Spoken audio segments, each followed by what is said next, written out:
Hey pool owners, it's Rob with Inyo Pools. Today I'm going to show you how to lower the pH level. So I've just tested mine and it's at about 8.0. Typically I like to keep mine in the 7.4 to 7.6 range. An acceptable range would be normally 7.2 to 7.8. And there's a couple of reasons why you want to keep it in a good range. If the pH is too high, it can cause scale build up on the walls, the tile lines, in your salt cells. And also, if it's too high, it makes the chlorine less effective. If for some reason it was too low, that can cause your eyes to burn, or it can start to damage equipment. So you want to keep it balanced. Since it's high, we're going to be lowering it with muriatic acid. I've got a couple products here. I like to use this Acid Magic because it's got no fumes. It doesn't irritate your skin if it drips on it. It's got some buffers in there that make it a little easier to work with versus the traditional muriatic acid. Another option would be a dry acid that you could add. Again, if the pH were low, you'd be adding either soda ash or sodium bicarb. So let's go ahead and get started. Alright, you don't want to guess on how much acid you need to add. I'd recommend using a chemical calculator.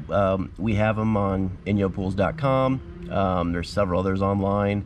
A lot of test kits will come with a card that tells you how much you need to add.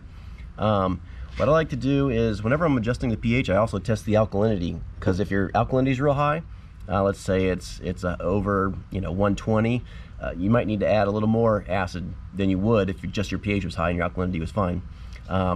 My pH was 8, my alkalinity was 100, and so when I punch everything in, it's calling for 2 cups of acid.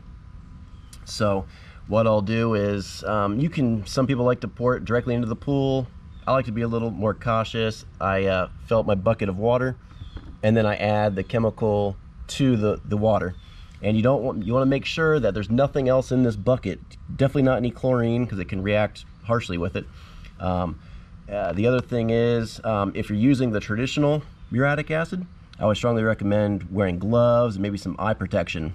I'm not as worried about it, again, since I'm using the Acid Magic. Alright, so I'm going to pour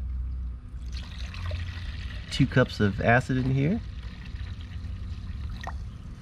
If you happen to splash some acid on the deck, I would just rinse it off as quickly as possible with some fresh water. And we'll go ahead and pour this into the bucket. And I've got a PVC pipe that I'll stir it with. If you want to use, I'd recommend PVC because it's not going to react with it. And then just rinse off your PVC.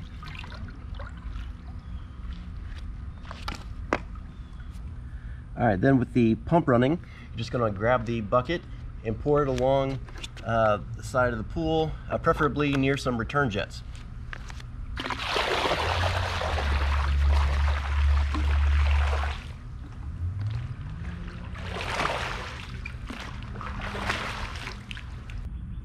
Alright, and just a quick recap, pH level was 8.